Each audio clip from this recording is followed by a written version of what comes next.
second leg of our spring break trip to Georgia. Third, fourth. Well, the second leg to Georgia. Third leg of this spring break trip. We were at Fort McAllister State Park, again outside of Savannah. Beautiful, like beautiful scenery, beautiful wildlife. Very much a treat. Yes, this is a really nice park. It's different than Skidway, but we'll go through that in this video, and I hope you enjoy.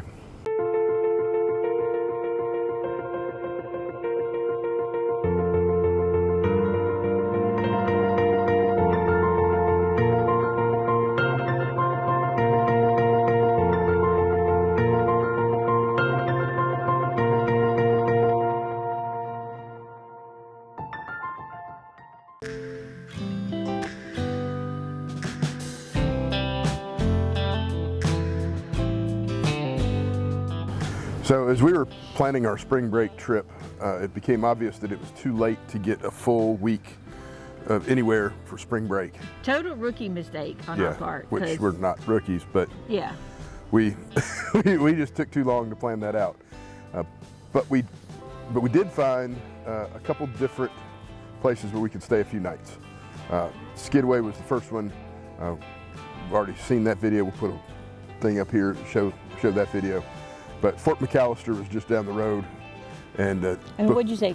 6 miles as the crow flies. Yeah, I think about an hour. Yeah, I think Google Maps said it was about 8 miles as the crow flies, but it took about an hour. It was about a 30-mile trip because you had to go back into Savannah, south, and then around. It's just on the other side. Yeah. So, and it's different than Skidway. This is a much more rustic. Rustic's a good word.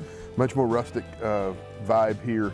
The campground is kind of separated from the rest of the park. Yeah, the campground is actually on Savage Island. So you go across a causeway of marsh. Right. Beautiful view on both sides, and then the campground side it actually has 2 loops of RVs and then a full loop of tents. Separate out tent section with water and electricity, but it's separate. It's a good mile. I don't know if it's a mile, but it's a good little ways across that causeway. And here in the campground there's premium sites, which are 50 amp and full hookup, and then there's regular sites, which are 50 amp, 30 amp, and just water. So we had one of the regular sites. Once again, we kind of booked it late. I'll do a walk around and kind of show you this site and also some of the others. I did not get to record any of the premium sites because they were all occupied the entire time we were here. So we'll do that real quick. All right, we'll do a walk around of our site 37 here, Fort McAllister. When we arrived, it rained a lot. See back here we have standard hookups, not full hookups. There's no sewer. 30 amp, 50 amp water. It's got 2 water spigots. It's a long site, but notice my stuff is away from the camper because it flooded last night. So I had a lot of standing water right there. Didn't have any standing water over here, but my feet were going to get a little wet if we were right by the trailer. So we made it work. I'll probably slide this up for tonight. Kind of get an idea of the neighbors. That's 39 right there, I believe, next to us. Here's site 38. I think they officially call this a pull-through. You see I'm parked right there. Pull through. Pretty decent sized site. There's a big fifth wheel in here last night. Site 31, pull-through site, pretty long. It does have a tree overhanging right there, but it's high enough you shouldn't have any access issues. Site 32 is a back end. 34 up ahead you see is a pull-through, really long pull-through. It's occupied by a teardrop with a tent. Here's site 24. And it's also like 26 and 28. Power pole is on the outside, and your awning is going to come toward the road. Here's site 21. It is a pull-through. You see where you set up over there, and the utilities are right over here by that tree. Here's site 20. Post is over here on this side. Back in right there. Kind of wide open. That in the distance is 22. Here's site 40. Big pull-through site. Really makes it neat as you're across from this kind of open public space and that little picnic shelter kind of area. They call it the assembly shelter. Here's site 42. Pretty good sized pull through right by the bathhouse. Take a look at the shower.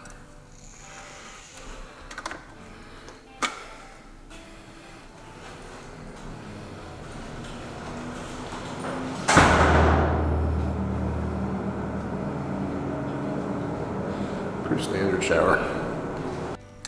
Give you an example of the tent area. I'm not going to show a bunch of them because they're all pretty similar. This is 53. This is tents only. Come back, it's got a flat pad area, picnic table, fire pit. And over here it does have utilities, electric and water. So pretty nice tent areas. Okay, 43 is a pull through. Pretty sharp, pretty short. Probably not gonna fit a long rig in there. Over here is 43. It's a deeper site, but it's got a pretty sharp bend in it. So I don't know if you'd be able to get a real long rig in there and make that turn. Be a little concerned about that. I'll show you 45 and 46, both pull throughs. 46 is longer. Both pretty nice greenery. Show you 49 and 50 across from each other. Both pretty good size. 50 especially. Really large. Big trees overhead. 49, not quite as big, but still pretty good size. Here's site 24. Short pull through on the left side, so utilities are by the woods, awning faces the road like the others. And that's the path to the bathhouse. Was he crabbing, Mama? Was he crabbing or fishing? Here on Savage Island, there's also a little boat dock and a boat ramp, so you could put in and go in the river. It's beautiful scenery there. It's gorgeous. I mean, literally show-stopping. And the signage says that this boat dock and pier, boat ramp, are only for people that are staying in the campground. So it's not going to get a lot of use either. So that's a nice little bonus. Yeah, I mean, obviously it's early in the season, but we've only seen maybe 3 or 4. Yeah, there's not very many boats at all. The park itself is here for Fort McAllister, which was a fort built during the Civil War. They've got a great museum and very detailed and lots of artifacts and lots of information. Right. And fortunately, Clara stuck with us to read all the details about the fort. There's a really cool like 3D model kind of in the center, and that really helped me before we went out into what they've kind of rebuilt some and just kept up. Right. The other. So Fort McAllister was built to try and protect Savannah from Union troops or Union boats and invasion from behind Savannah. So they put this fortification there in order to stop the ships, and sure enough, it worked. Really, the fort only saw 2 battles. The first one was a couple of the steel hull ships. There was actually 4 of them that came to try and take the fort out, and they were unsuccessful. The fort defended itself well. It was The earthworks seemed very basic and simple, but they said that, even those giant cannonballs would blow like 7 feet holes in the fort, and then they'd repair it overnight. Overnight, they'd take the earthworks and put it back, and it'd be ready to go the next morning. So it worked very well. The one thing that the Union did have some success with while they were here was actually blockading ships from getting out. There was a boat here that was kind of famous for its speed, the Nashville. It was more of a stockade blocker. A blockade runner is what they call it. And they were attempting to run the blockade. They got stuck on a sandbar, and the Montauk was able to take out the Nashville and sink it because the Montauk was just out of the range of the guns of the fort. So they sank it. A couple days later, the 4 ships were like, this isn't worth it. We're not going to win, so they left. The only other battle that happened here was when Sherman came through. As Sherman burned his way through Georgia from Atlanta to the coast. This is where I jokingly say he had his Forrest Gump moment. He got to the end. He won the fort. He was marching to the sea. That was his. He marched to the sea, and then he turned around and went back. So his troops took once they actually engaged in battle here, it took them about 15 minutes because there was 25 of their troops for every one of the fort folks here in this base. And the fort never was like heavily armed. They were heavily armed. There's lots and lots of cannons and cannonball manufacturing and lots of cool things to see there, but there was never really that many people. I think at the max there was like 250, and after the Montauk they sent like married men home, and it ended up with, Sherman had, like you said, 25-1. It was, pretty much once they breached the wall from the land side at low tide, it was over with pretty quickly. Sherman then, he wanted to get where the Union ships could get here. I had heard growing up that Sherman had the opportunity to put his troops on ships and send them back to Virginia. That's what the Army really wanted them to do. But Sherman said, no, South Carolina started this war. They're going to feel the pain. So he turned around and marched back through South Carolina. I grew up in Columbia. There's a lot of places. There's a lot of history about Sherman burning through Columbia. So they've done a really nice job with the museum here, showing the history of all the way from the Indians that had settled here through the Civil War into modern times. Interestingly, Henry Ford decided to... Yeah, interesting connection. Henry Ford decided that Richmond Hill, which is the community here, was going to be where his winter house was going to be. So he invested in kind of rebuilding this fort and his... Preserving the history. And apparently a guy, and I forget the gentleman's name, but a gentleman had come and photographed the fort right after Sherman had come through, and those were all preserved, and so that really helped in any of the rebuilding efforts that Henry Ford wanted to do and did. Yeah. And then there's a huge museum in town. We were only here a couple days, so we didn't make it down there, but that's kind of a cool point of note, the museum of Henry Ford's involvement. Yeah. It's a beautiful little town. It's a nice part of Georgia. The coast, the whole East Coast is beautiful. You can't really fault like salt marshes and beach and coast. It's really a fantastic place. We've enjoyed our time here. I would definitely say that if you want to learn about the history of this area, the Civil War, while having fun and camping, and if you're a boater, there's a lot to do in the area.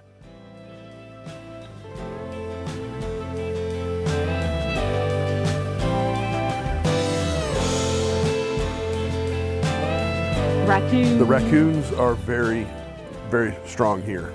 They are. Yeah, so you got to take everything in you don't think a raccoon would run off with in the night. Do not leave anything out from dusk on. It reminded me a lot of Hunting Island in South Carolina, where the raccoons just will take your stuff. They don't care. This is curious. I'm interested in this. Yes, they are prevalent. Even things you might not think about, like the grease traps in your Blackstone. Yes, and last night I pulled the grease trap out of the Blackstone, and I noticed this morning there's still raccoon prints across the top of the Blackstone cover. So they still came and checked just to make sure. They have figured that out. They know what those are, and they know there's goodies in there. And so our dog Rusty, I think armadillo was his first experience. Maybe Yeah. probably even deer really was Yeah. his first experience. So he's been, his little nose has been going the whole time we're here with the wildlife. And they also have built a little bird sanctuary here that Yes. Clara wanted us to make sure that we mentioned that there's like almost like a bird blind that they have constructed. So you kind of stand in there and watch the birds on the bird feeders. And but then there's a line of bird feeders and then a water fountain that's going. So there's a place for them to play and splash and get water. But there's while we were here, no bird food in the bird feeders. So if you're going to come, Claire would like you to bring some please bird bring food. some bird food. So And it's off the handicapped lane. There is actually one little lane with the handicapped sites that go back to the bathhouse. So if you're going down the little handicap site road, off to the right, there is a little path. You'll see it. It's a very obvious path, and Yep. it takes you to this little bird sanctuary. She's very, very concerned about the birds. Yes. Our little park ranger wannabe. Yes. One other thing I do want to mention about the Georgia parks that's different from the South Carolina parks. Our kids have done the Junior Ranger program through Yes. South Carolina parks, and it is a level 1, 2, 3. You do different activities based on just your experience and the parks in general. Georgia actually has a specific Junior Ranger program for each park. Now, so we did it at Skidaway, and it was just activities. It was about learning park rules, learning about wildlife, protecting the nature and history, and just kind of being good stewards of the resources. And then there was some things in that book specific to Skidaway. So and they got a badge, a wooden little pin badge with the Skidaway logo. Here, they were able to do a very similar thing. There were some similar pages, and then some that were very specific to Fort McAllister. So they had to go through and learn some about the cannonballs and the cannons and the fort and the museum and answer some different questions there, and get their badges, which are specific to Fort McAllister. So it's a really cool thing. If you're in Georgia and you've done it at one, do it a different one. Apparently there's a different badge for every park. So they look very similar. They're the shape of Georgia. We'll put a picture up of them getting their awards. The ranger that was here was wonderful, came out, talked to them a little bit, went through their books very carefully, and actually even pledged them separately, and really spent a lot of time with them. So it was very special. So it's really cool. They're really looking forward to kind of collecting them across the state as we do more parks coming forward, and so they're all unique. Yeah, a couple of the little things that are different the way Georgia does it versus South Carolina. Your reservation still does not give you everything access-wise. You still have to have a park pass for your vehicle. It's $5 for every vehicle for the length of your stay. And now you can get a yearly pass. So if you're doing a lot of Georgia parks, or if you're a Georgia resident, go ahead and get the pass. We always recommend South Carolina people, go ahead and get the pass. We do the same for Georgia, but that would also, like a lot of the places in South Carolina, if you have the pass, you can go to like another park. If you have your camping pass, that is not the same in Georgia. If you have a visitor coming, they still need the parking pass. The parking pass is separate. Yes. For every vehicle. For every vehicle. It's a $5 fee for every vehicle when you come. And they don't have the same kind of stamps that we have in South Carolina for each park. It's the same. They have a little passport. And it's done by the Friends, and it's actually a fee. It's like $12.99, and that goes to the Friends, which also, pours back into the park. Right. And so there is a page for each, like in South Carolina, for each park has a page in the book. It's mostly just a dated sticker. That says, it's just a sticker that says I was here, and you put that date on there. So it's a little bit different. Yeah. But then, the Junior Ranger program is very different and very unique to each park. So, every state does stuff a little bit different. That could be a whole video in and of itself of the differences, but we've really enjoyed our trip into Georgia. Yeah, absolutely. One last thing I want to make sure we mention. Excuse us for all the itching and flipping, because there are no-see-ums. Yeah. We are not sponsored, but we highly recommend if you're coming to the South Carolina. Sorry, we just watched the boy wipe out. No gnats.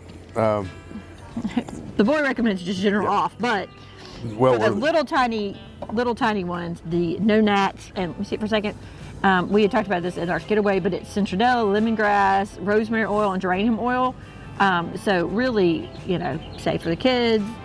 Yeah. And it really does keep those little teeny tiny things from biting you.